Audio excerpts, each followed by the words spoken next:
پر ایمان نہ لے آئے۔ وَيَوْمَ الْقِيَامَةِ يَكُونُ عَلَيْهِمْ شَهِيدًا، اور قیامت کے دن وہی ان کے خلاف گواہ بن کر کھڑا ہوگا۔ یہ خلاف گواہی وہی آ گئی جو ہم نے پڑھا تھا 41ویں آیت میں، فَكَيْفَ إِذَا جِئْنَا مِنْ كُلِّ أُمَّةٍ بِشَهِيدٍ وَجِئْنَا بِكَ عَلَىٰ هَٰؤُلَاءِ شَهِيدًا۔ ہر نبی کو اپنی قوم کے خلاف گواہی دینی، لہذا حضرت مسیح علیہ السلام اپنی اس قوم، اپنی امت کے خلاف گواہی دیں گے۔ فَبِظُلْمٍ مِّنَ الَّذِينَ هَادُوا حَرَّمْنَا عَلَيْهِمْ طَيِّبَاتٍ أُحِلَّتْ لَهُمْ۔ تو اللہ تعالیٰ کی ایک سنت یہ بھی ہے کہ کوئی قوم اگر کسی معاملے میں حد سے گزرتی ہے تو اس کو سزا کی ایک شکل یہ بھی ہوتی ہے کہ حلال چیزوں سے بھی محروم کر دیا جائے، حرام کر دی جائیں۔ تو ان لوگوں نے جنہوں نے یہودیت اختیار کی، ان کی اسی غلط روش کے باعث حرمنا علیہم طیبات، ہم نے بعض پاکیزہ چیزیں بھی ان پر حرام کر دیں، احلت لہم، جو کہ اصلاً ان کے لیے حلال تھیں۔ جیسے کہ حضرت یعقوب علیہ السلام نے اگر اونٹ کا گوشت کھانا چھوڑ دیا تھا تو اللہ تعالیٰ تورات میں فرما دیتے کہ بھئی یہ حرام نہیں ہے، یہ تو اسرائیل نے، حضرت یعقوب نے خود کر لیا تھا، لیکن اللہ نے کہا اچھا ٹھیک ہے، ان کی جو ہے یہ سزا رہے، ان پر جو تنگی ہے وہ رہے۔ وَبِصَدِّهِمْ عَنْ سَبِيلِ اللَّهِ كَثِيرًا، اور بسبب ان کے اللہ کے راستے سے رکنے اور روکنے کے، اللہ کے راستے سے رکتے بھی ہیں، روکتے بھی ہیں، تو اس کی وجہ سے اللہ تعالیٰ نے ان کو سزا کے طور پر بعض حلال چیزوں سے بھی محروم رکھا۔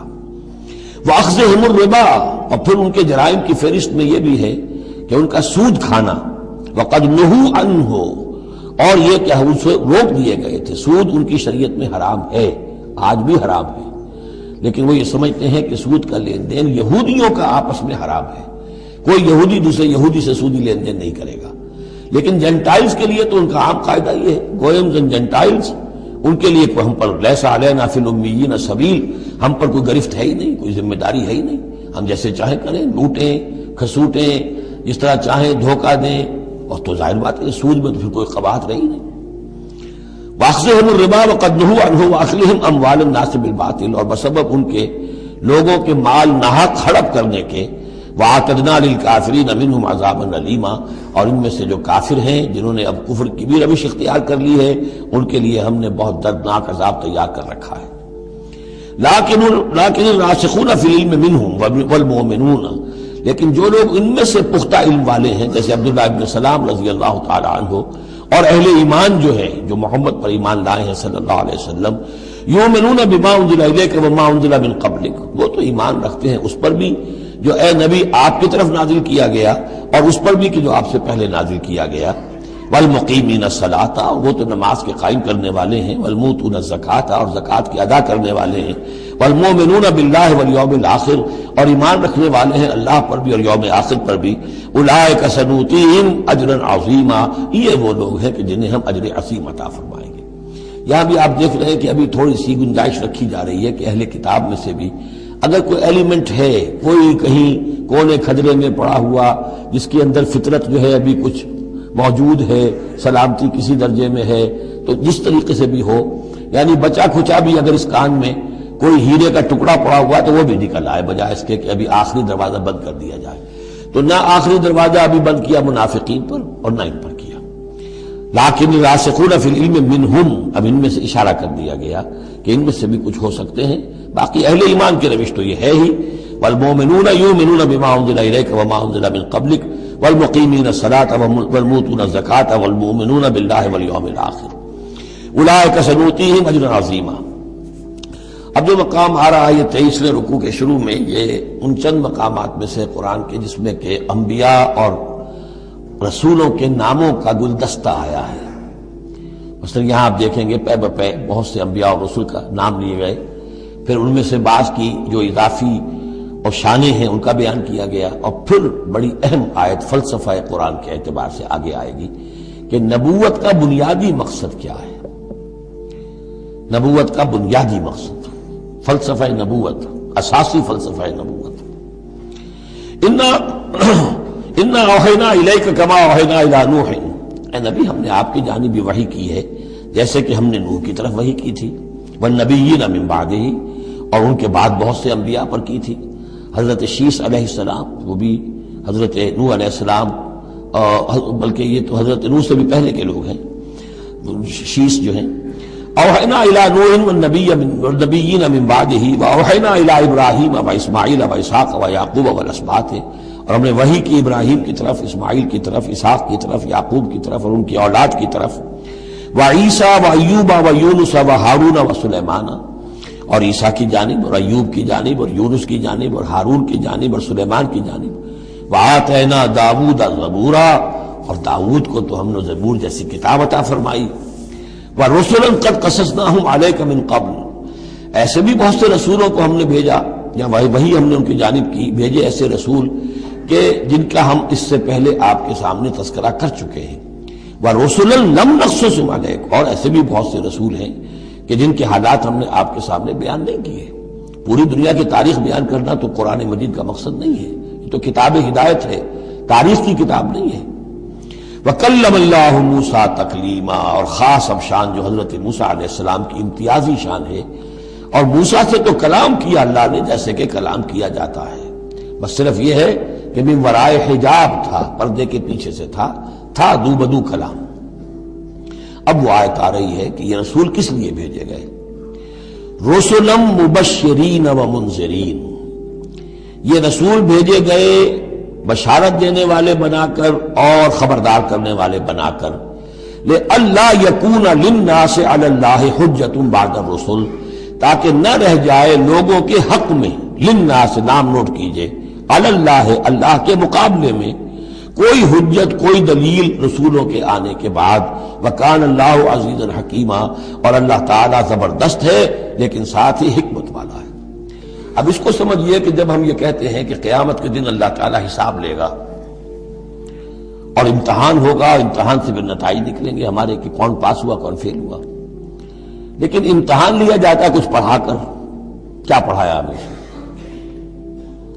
جانچا جاتا ہے کسی کو کچھ دے کر، کسی بچے کو آپ دیجئے 10 روپے، پھر آپ دیکھیے اس کا میلان تباہ کیا ہے، ٹافی کی دکان کی طرف بھاگتا ہے یا کوئی کسی کتابوں کی دکان کی طرف بھاگتا ہے، پتہ چل جائے گا اس کا رجحان کیا ہے۔ کچھ دے کر آزماتے ہیں نا، کچھ پڑھا کر امتحان لیتے ہیں، تو ہمیں کیا پڑھایا ہے، کیا دیا ہے؟ اس میں ہے جو قرآن مجید کا بنیادی فلسفہ ہے کہ اللہ تعالیٰ نے انسان کو سمع، بصر، عقل، 3 بڑی چیزیں دی، پھر اللہ تعالیٰ نے انسان کے اندر روح ودیت کی اور نفس انسانی میں خیر اور شر کا علم ودیت کر دیا ہے۔ اب آئندہ کوئی وحی نہ آئے تب بھی ہر انسان جو ہے ان باتوں کی بنا پر اکاؤنٹیبل ہے۔ ہم نے تمہارے اندر تمیز رکھ دی تھی، یہ نیکی ہے یہ بدی ہے، تم بدی کی طرف کیوں گئے؟ تو گویا کہ کوئی نبی نہ آتا، کوئی کتاب نہ آتی، کوئی رسول نہ آتا، تب بھی اللہ تعالیٰ کی طرف سے محاسبہ ناحق نہیں تھا، اس لیے کہ وہ بنیادی چیزیں اللہ تعالیٰ دے چکا ہے۔ البتہ اتمام حجت کرتا ہے اللہ۔ اب یہ نوٹ کیجئے، حجت کیا ہے؟ حجت تو عقل ہے جو اللہ کو نے ہمیں دے رکھی ہے۔ ان السمع والبصر والفؤاد کل اولئک کان عنہ مسئولا، اس کی بنیاد پر مسئولیت ہے۔ اور یہ کہ نفس ونفس وما سواہا فالہمہا فجورہا وتقواہا، اس کے اندر نیکی اور بدی کی تمیز ودیت کر دی ہے، پھر تمہیں روح پھونکی ہے۔ ان سب چیزوں کی بنا پر تم اکاؤنٹیبل ہو، کوئی نبی آتا یا نہ آتا، یہ حجت اللہ کی تم پر قائم ہے۔ لیکن پھر بھی اللہ اتمام حجت کرنے کے لیے یہ اضافی شے ہے کہ اللہ نے تم ہی میں سے کچھ لوگوں کو چنا جو بڑے ہی اعلیٰ کردار کے لوگ تھے، تم جانتے تھے کہ یہ ہمارے ہاں کے بہترین لوگ ہیں، ان کے دامن کردار پر کوئی داغ دھبا نہیں ہے، ان کی سیرت و اخلاق تمہارے سامنے تھی کھلی کتاب کے مانند، ان کے پاس ہم نے اپنی وحی بھیجی، اور پھر تمہیں یہ کرو یہ نہ کرو یہ بھی بتا دیا۔ ایگزامینیشن میڈ ایزی بھی ہو گیا تمہارے لیے، اس امتحان کو ہم نے اتنا آسان کر دیا تاکہ اب کسی کے پاس کوئی عذر باقی نہ رہ جائے، کوئی جو ہے یہ پلیڈ نہ کر سکے کہ میں تو اگنورنس کے پلیڈ کرے کہ میں تو اگنورنٹ تھا، مجھے معلوم نہیں تھا۔ جب رسول آ گئے تو اب کوئی عذر باقی نہیں رہا۔ رسول سے پہلے پھر بھی کوئی شخص کہہ سکتا ہے پروردگار میں ایسے ماحول میں پیدا ہو گیا تھا، وہاں سب کے سب اسی رنگ میں رنگے ہوئے تھے، پروردگار میں اپنے 2 وقت کی روٹی کے دھندے میں ایسا لگا رہا کہ مجھے کبھی ہوش ہی نہیں آئی کہ میں سوچتا۔ لیکن جب رسول آ جاتے ہیں اور رسولوں کے آنے کے بعد حق مبرہن ہو جاتا ہے اور حق و باطل کے درمیان امتیاز بالکل واضح طور پر قائم ہو جاتا ہے، پھر کوئی عذر باقی نہیں رہتا، کوئی حجت پیش کرنے کے لیے لوگوں کے جانب سے اللہ کے سامنے اللہ کے محاسبے کے مقابلے میں باقی نہیں رہتی۔ تو یہ اتمام حجت ہے، اللہ کی طرف سے حجت کا اتمام۔ رسولم مبشرین، اور کر کیا سکتے ہیں رسول؟ نہ کسی کو زبردستی ہدایت پر لا سکتے، ظاہر بات ہے کسی کو گمراہ کرنا تو پیش نظر ہے ہی نہیں، لیکن کسی کو زبردستی ہدایت پہ نہیں لا سکتے۔ ہاں جن کے اپنے اندر کی یہ چیزیں جاگ جائیں گی، متوجہ ہو جائیں گے، اپنے باطن کی حقیقتوں کی طرف دیکھیں گے، اور پھر یہ کہ نبی کی بات سنیں گے، اس سے فائدہ اٹھائیں گے، سیدھے راستے پر چلیں گے، ان کے لیے مبشر ہوں گے، بشارت، فراح و ریحان و جنت نعیم۔ اور جو لوگ یہ ہے کہ اس کے بعد بھی اپنی غلط ہی راستوں پر چلتے رہیں گے، تعصب میں، ہٹ دھرمی میں، ضد میں، مفادات میں، چودراہٹوں کی وجہ سے، ان کو خبردار کریں گے کہ اب تمہارے لیے بدترین انجام جو ہے جہنم تیار ہے۔ تو رسولوں کا بنیادی فنکشن یہی ہے، تبشیر اور انذار، مبشرین و منذرین۔ کس لیے؟ لے اللہ یکونا، تاکہ نہ رہ جائے، للناس، لوگوں کے پاس، لوگوں کے حق میں، اللہ، اللہ کے مقابلے میں، یعنی اللہ کی حجت، اللہ کے محاسبے کے مقابلے میں، حجت، کوئی حجت، کوئی عذر، کوئی بہانہ باقی نہ رہے بعد الرسل، رسولوں کے آنے کے بعد۔ وکان اللہ عزیز حکیمہ، اللہ عزیز ہے، بغیر رسولوں کے بھی محاسبہ کرے، اختیار اس کا مطلق ہے، حکیم ہے، اس نے یہ نظام بنایا ہے اپنے محاسبہ اخروی کے لیے۔ اب اس میں البتہ ایک بات اور نوٹ کر دیجئے، یہ بڑی تفصیل سے میں نے یہ چیزیں لکھی ہوئی ہیں اپنی ایک کتاب میں، نبی اکرم صلی اللہ علیہ وسلم کا مقصد بعثت، کہ ایک بنیادی مقصد ہے رسالت کا، وہ تو یہ ہے، اور ایک تکمیلی مقصد ہے رسالت کا جو محمد الرسول اللہ پر جا کر کامل ہوا ہے صلی اللہ علیہ وسلم، وہ ہے لِیُظْہِرَهُ عَلَى الدِّینِ كُلِّهِ۔ انہوں نے بھی کام شروع کیا یہیں سے، یا ایھا النبی انا ارسلناک شاہدا ومبشرا ونذیرا وداعیا الی اللہ باذنہ وسراجا منیرا۔ بنیادی حیثیت تو وہی آپ کی بھی وہی ہے، لیکن اس کے اوپر تکمیلی حیثیت کیا ہے؟ هو الذی ارسل رسولہ بالہدی ودین الحق لیظہرہ علی الدین کلہ۔ یہ آپ کی امتیازی شان ہے۔ لیکن اللہ یشہد بما انزل الیک انزلہ بعلمہ، اللہ تعالیٰ اس پر گواہ ہے کہ جو کچھ اس نے نازل کیا ہے نبی آپ کی طرف، وہ اس نے علم کیا ہے، اس نے نازل کیا اپنے علم سے۔ والملائکۃ، اور فرشتے اس پر گواہ ہیں، یشہدون۔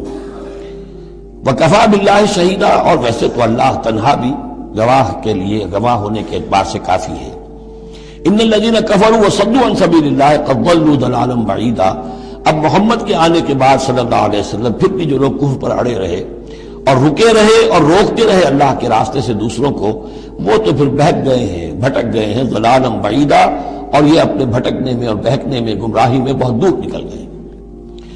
ان الذین کفروا وظلموا لم یکن اللہ لیغفر لهم۔ اب یہ لوگ جنہوں نے کفر کیا ہے، جو اڑ گئے ہیں کفر پر، اور جو اس شرک پر اور ناحق جو راستہ ہے اس کے اوپر جم گئے ہیں، لم یکن اللہ لیغفر لهم، اب اللہ کا یہ طریقہ نہیں ہوگا کہ انہیں معاف کر دے، اللہ انہیں اب ہرگز بخشنے والا نہیں ہے۔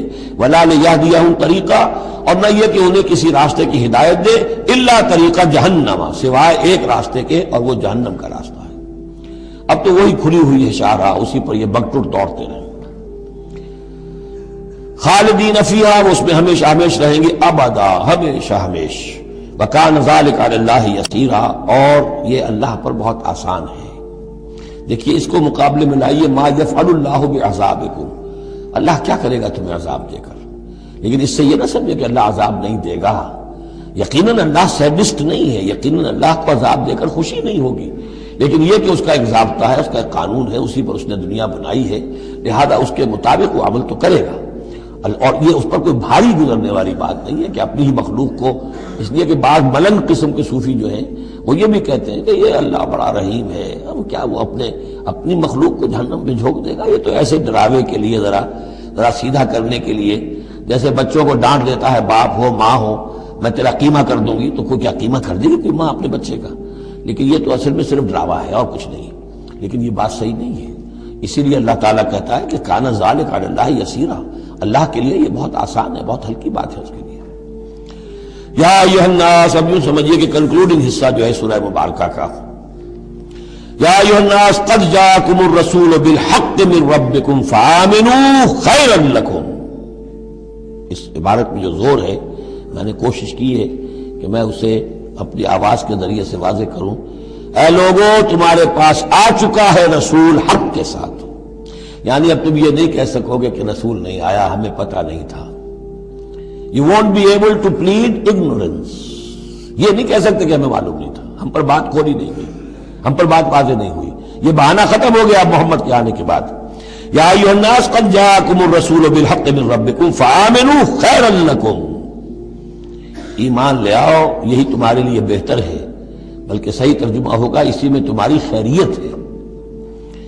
وَإِن تَكْفُرُوا فَإِنَّ لِلَّهِ مَا فِي السَّمَاوَاتِ وَالْأَرْضِ. اور کفر پر اڑے رہو گے تو اللہ تعالیٰ کا کیا بگاڑ لو گے؟ آسمانوں اور زمین میں جو کچھ ہے وہ اللہ ہی کا ہے. وَكَانَ اللَّهُ عَلِيمًا حَكِيمًا. اللہ علیم ہے، حکیم ہے. یا اہل الکتاب لا تغلوا فی دینکم. اے کتاب والو اپنے دین میں غلو نہ کرو. ولا تقولوا علی اللہ الا الحق. اور اللہ کی طرف کوئی شے منسوب نہ کرو سوائے اس کے جو درست ہو اور حق ہو. جھوٹ بولنا ہے تو بازی بارش بابا ہم بازی. جھوٹ بولنا خود بولو. خدا پر جھوٹ جڑنا اللہ نے یہ کہا. یہ تو گویا کہ یوں سمجھیے کہ بازی بارش بابا ہم بازی والی بات ہو گئی. لا تقولوا علی اللہ الا الحق انما المسیح عیسی ابن مریم رسول اللہ. دیکھو مسیح عیسیٰ ابن مریم اللہ کے رسول تھے، یہ حیثیت ان کی ہے. الوہیت میں کوئی حصہ نہیں ہے، وہ خدا کے بیٹے نہیں ہیں، رسول اللہ ہے.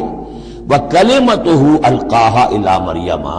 اور اس کا ایک کلمہ ہے کہ جو اس نے ڈالا مریم پر، یعنی مریم کی رحم میں جو حمل ہوا ہے حضرت عیسیٰ کا، وہ اللہ کے کلمہ کن کی طرف فعل ہوا ہے. ایک جو فزیکل جو بھی حصے ہیں کسی عمل کے، اب کسی بھی انسان کی ولادت میں ایک حصہ باپ کا ہے، ایک حصہ ماں کا ہے.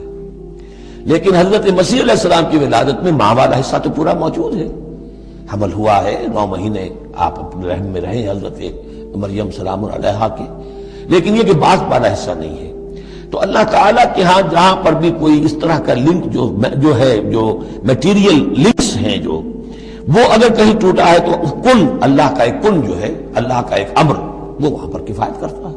اس معنی میں اللہ تعالیٰ کے کلمے ہیں. کلمتہ القاہا الی مریم اور روح منہ. اور ایک خاص روح ہے اللہ کی طرف سے. یعنی روح تو ویسے سب کی اللہ کی طرف سے ہے، لیکن یہ کہ روحوں کے بڑے اونچے مراتب بھی ہیں. ایک روح محمدی ہے جس کو ہم عام طور پر ہمارے علماء نور محمدی کہتے ہیں. وہ نور محمدی کیا ہے؟ روح محمدی. اس لیے کہ روح جو ہے نورانی شے ہے. ملائکہ بھی نور سے پیدا ہوئے ہیں اور انسانی جو ارواح ہے وہ بھی نور سے پیدا ہوئے ہیں. جنات نار سے پیدا ہوئے ہیں. حیوانات اور انسان کا بھی حیوانی جسم جو ہے یہ مٹی اور پانی سے پیدا ہوا ہے. سیدھی بات ہے. تو چونکہ ارواح جو نورانیاں ہیں تو وہ نور تو ہے. تو حضور کی نور، حضور کی روح اس کی اپنی شان ہے. حضرت عیسیٰ کی نور کا نور اور ان کی روح ان کی اپنی شان. روح منہ فآمنوا باللہ ورسولہ. پس ایمان لاؤ اللہ پر اور اس کے رسولوں پر. ولا تقولوا ثلاثہ. اور دیکھو تثلیث کا عقیدہ مت گھڑو. یہ نہ کہو کہ تین، ایک میں تین، تین میں ایک. الوہیت تین میں ہو گئی، تین اقنوم ہے. انتہوا خیرا لکم. باز آ جاؤ، اسی میں تمہاری خیریت ہے. انما اللہ الہ واحد. جان لو اللہ تو ایک ہی الہ واحد ہے، تنہا ہے. سبحانہ ان یکون لہ ولد. وہ پاک ہے اس سے کہ اس کے کوئی بیٹا ہوتا یا اولاد ہوتی. لہو ما فی السماوات و ما فی الارض. آسمانوں اور زمین میں جو کچھ ہے اسی کا ہے، اس کی ملکیت ہے. وکفی باللہ وکیلا. اور اللہ کافی ہے بطور کارساز. لن یستنکف المسیح ان یکون عبدا للہ. مسیح کو تو اس میں ہرگز کوئی عار نہیں ہے کہ اس کو کہا جائے کہ وہ اللہ کا بندہ ہے. اس کو تو اللہ کے بندہ ہونے میں اسے اپنی شان محسوس ہوگی. جب ہم کہتے ہیں وَنَشْهَدُ أَنَّ مُحَمَّدًا عَبْدُهُ وَرَسُولُهُ، تو یہ عبدیت کی شان تو اور بلند و بالا ہے، رسالت سے بھی اوپر ہے. یہ ایک علیحدہ مسئلہ ہے، پھر کبھی اس کو بیان کروں گا. تو لن یستنکف المسیح ان یکون عبدا للہ. یہ کوئی بات ان کے لیے کوئی عار کی نہیں ہے کہ وہ اللہ کے بندے ہوں. بل الملائکۃ المقربون. اور نہ ہی جو ملائکہ مقربین ہیں انہیں اس میں کوئی عار ہے کہ انہیں اللہ کا بندہ سمجھا جائے. سب بندے ہیں. وَمَن يَسْتَنكِفْ عَنْ عِبَادَتِهِ وَيَسْتَكْبِرْ. اور جو کوئی بھی عار سمجھے گا اللہ کی بندگی میں اور استکبار کرے گا، تکبر کرے گا، فَسَيَحْشُرُهُمْ إِلَيْهِ جَمِيعًا. تو پھر اللہ تعالیٰ ان سب کو اپنے پاس لے آئے گا، جمع کرے گا. فَأَمَّا الَّذِينَ آمَنُوا وَعَمِلُوا الصَّالِحَاتِ. تو جو لوگ ایمان لائے ہوئے ہوں گے اور جنہوں نے نیک عمل کیے ہوں گے، فَيُوَفِّيهِمْ أُجُورَهُمْ. تو انہیں ان کے پورے اجر دے گا، پورے. وَيَزِيدُهُمْ مِنْ فَضْلِهِ. اور خاص اپنے فضل سے انہیں مزید دے گا، بونس بھی دے گا. آپ پہ آخری جو ٹپ کر دیتے ہیں کسی کو، کسی نے کام کیا اچھا کیا ہے تو اسے انعام دیتے ہیں، اپنے فضل سے اور نوازے گا۔ وَأَمَّا الَّذِينَ اسْتَنكَفُوا وَاسْتَكْبَرُوا، اور جنہوں نے عبدیت کے اندر کوئی آر محسوس کی تھی اور تکبر کیا تھا، فَيُعَذِّبُهُمْ عَذَابًا أَلِيمًا، ان کو وہ عذاب دے گا بہت زبردست اور بہت دردناک۔ وَلَا يَجِدُونَ لَهُم مِّن دُونِ اللَّهِ وَلِيًّا وَلَا نَصِيرًا، اور وہ نہیں پائیں گے اپنے لیے اللہ کے سوا یا اللہ کے مقابلے میں نہ کوئی حمایتی نہ مددگار۔ یا ایھا الناس قد جاءکم برہان من ربکم، اے لوگو دیکھو آ چکی ہے تمہارے پاس برہان تمہارے رب کی طرف سے۔ اب یہ قرآن مجید کی طرف اشارہ ہو رہا ہے، اور برہان بھی قرآن جمع محمد مل کر برہان ہوں گے صلی اللہ علیہ وسلم، جیسے میں بیان کر چکا ہوں شروع میں تعارف قرآن میں کہ کتاب جمع رسول مل کر بینہ، حتیٰ تأتیہم البینہ، اور بینہ کیا ہے؟ رسول من اللہ یتلو صحفا مطہرۃ فیہا کتب قیمہ، وانزلنا الیکم نورا، اور ہم نے تمہاری طرف نور نازل کر دیا ہے۔ یہاں چونکہ لفظ کے ساتھ انزال آیا ہے، اس سے مراد لازماً قرآن مجید ہے۔ انزلنا الیکم نورا مبینا، انزلنا ہم نے نازل کر دیا ہے تمہاری طرف ایک روشن نور۔ فاما الذین آمنوا باللہ واعتصموا بہ، تو اب جو لوگ اللہ پر ایمان لائیں گے اور اس کے ساتھ چمٹ جائیں گے، یکسو ہو جائیں گے، خالص اللہ والے بن جائیں گے، مذبذب نہیں رہیں گے کہ ادھر اور ادھر، کبھی ادھر کبھی ادھر، نہ ادھر نہ ادھر، یہ نہیں ہوگی بات، بلکہ یہ کہ وہ پورے طرح یکسو ہو کر اللہ کے دامن سے وابستہ ہو جائیں گے۔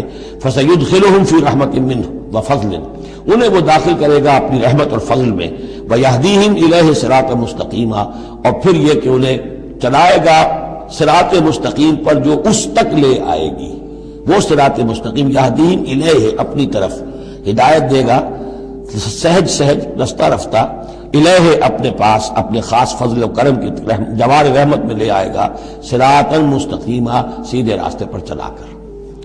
اب یہ جو ہے آخری ایک آیت رہ گئی ہے، پھر یہ استفتاء ہے۔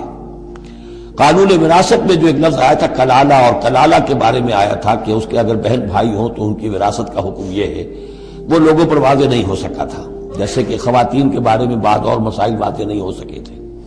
تو یستفتونک، اے نبی یہ آپ سے فتویٰ مانگ رہے ہیں، وضاحت چاہ رہے ہیں۔ قل اللہ یفتیکم فی الکلالہ، کہو کہ اللہ تعالیٰ تمہیں کلالہ کے بارے میں مزید وضاحت دے رہا ہے، فتویٰ دے رہا ہے، حکم بتا رہا ہے۔ ان امرؤ ہلک لیس لہ ولد ولہ اخت، اگر کوئی شخص مارا گیا، مر گیا، فوت ہو گیا اور اس کا کوئی اولاد نہیں ہے، اور کلالہ اس کو کہتے ہیں اولاد بھی نہ ہو والدین بھی نہ ہو، ولہ اخت، اور اس کی ہو ایک بہن، فلہا نصف ما ترک، تو ایسے ہی جیسے ایک بیٹی ہو تو اسے آدھا ملے گا، تو اس کے مطابق اس کو آدھا مل جائے گا۔ وَهُوَ يَرِثُهَا إِن لَّمْ يَكُن لَّهَا وَلَدٌ، اور کلالہ اگر عورت تھی اور اس کی کوئی اولاد نہیں، کوئی والدین نہیں، تو اس کا پورا وارث اس کا بھائی بن جائے گا، پھر پوری جو اس کی دولت ہے، اس کی وراثت اس کے بھائی کو چلی جائے گی۔ فَإِن كَانَتْ اثْنَتَيْنِ فَلَهُمَا الثُّلُثَانِ مِمَّا تَرَكَ، اور اگر وہ بہنیں جو ہیں وہ دو سے زائد ہو یا دو ہو تو دو تہائی میں وہ شریک ہو جائیں گے۔ وَإِن كَانُوا إِخْوَةً رِجَالًا وَنِسَاءً، اور بہن بھائی ہوں بہت سے، فَلِلذَّكَرِ مِثْلُ حَظِّ الْأُنثَيَيْنِ، تو پھر وہ اصلی قاعدہ جو ہے کہ مرد کے لیے دو عورتوں کے برابر حصہ ہو جائے گا، بھائی کو بہنوں سے ڈبل ملے گا۔ یعنی یوں سمجھ لیجئے کہ وہ جو حکم وہاں تھا بیان کیا گیا وہ اخیافی بہن بھائیوں کا تھا۔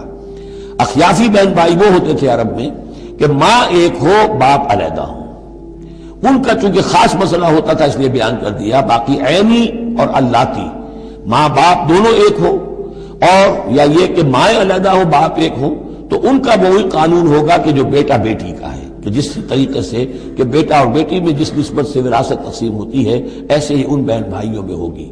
یہ ہے یبین اللہ لکم ان تضلوا، اللہ واضح کیے دیتا ہے تمہارے لیے مبادا تم گمراہ ہو جاؤ، واللہ بکل شیء علیم، اور اللہ ہر چیز کا علم رکھتا ہے۔ سورہ نساء مکمل ہوئی، اب ہم اللہ کا نام لے کر